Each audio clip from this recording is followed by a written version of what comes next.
pagsubok. Pero dapat hindi, dapat lagi natin pinapasalamat yung grace ng Panginoon. Papasalamat ko lang po kasi, ano yung, dahil pagsubok, tapos yung, sa katagalan po parang, feeling mo yung matatalo ka na. Yung, sa mga nakalipas ko na araw, puno-puno ng pagsubok. Tapos nung last week po, talagang, sabi ko, parang hindi ko na talaga kaya. Pero kung totoo, ang dami na malagpasan. Sobra dami na. Noon po nung nakilala ko na po si Lord, sabi ko, ayaw ko sumunod kasi alam ko ang inisip ko yung may kaakibat na maraming pagsubok dyan. Sabi ko, tapos nung nag-decide na ako talaga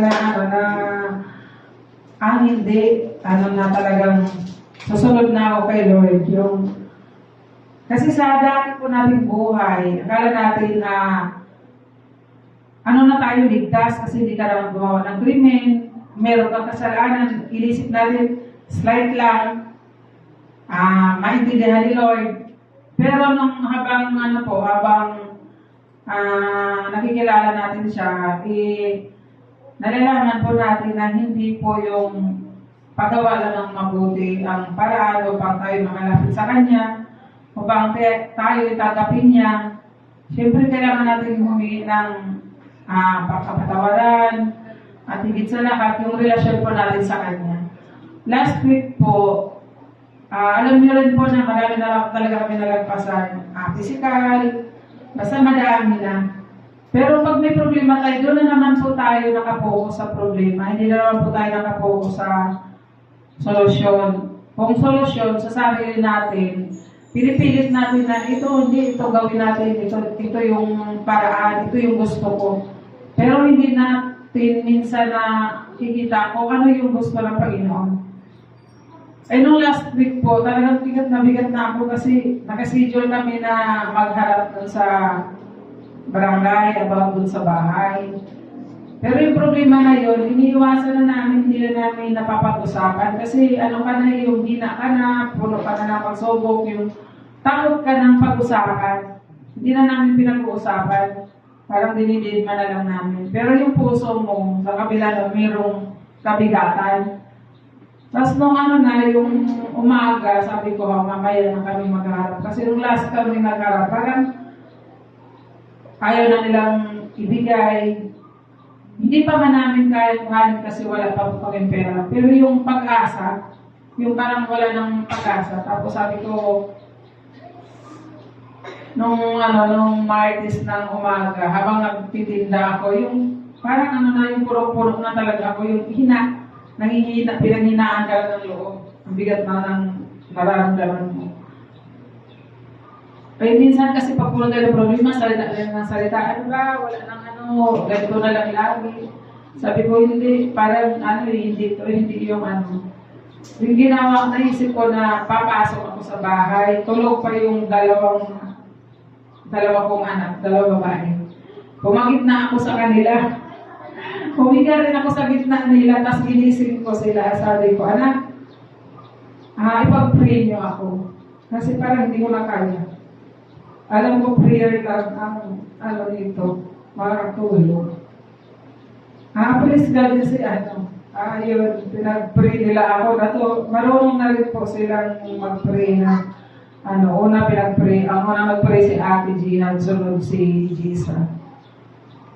After nun talaga, nagkaroon ako ng lakas ng loob, na wala na yun. Kasi sabi ko, Lord, ayoko ng ganito nararamdaman nyo. Parang pili mo wala kang pag-asa, pero hindi dapat. Kasi ikaw yung pag-asa namin. Tanggalin mo yung sa puso ko, yung kahinaan. Bigyan mo ako ng lakas ng loob. Bigyan mo kami ng lakas ng loob na makipag-usap.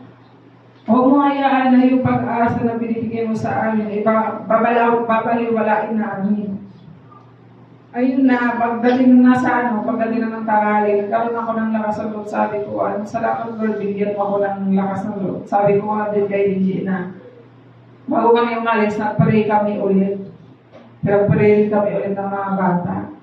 Yun, nung naghanap na kami, nabigyan na ng linaw at yung favor para na po sa amin. So, napagtagumpayan po namin yung kahinaan, yung kawalan ng pag-asa. Tapos, yun po, nag-present po sila ng unang hanap po namin, ang present nila sa amin, inano nila yung kasulatan, yung mayroong forgery. Tapos po, nung huli na po, yung resibo na hindi naman legit. Yung lang, parang computation lang nila. Tapos, nalinawan na po kasi kung iba-iba na po yung statement nila, yung parang ayaw na natin lang, parang nawala na pag-asa na makuha namin ulit. Kasi, yung gusto nila lumaki na ng lumaki.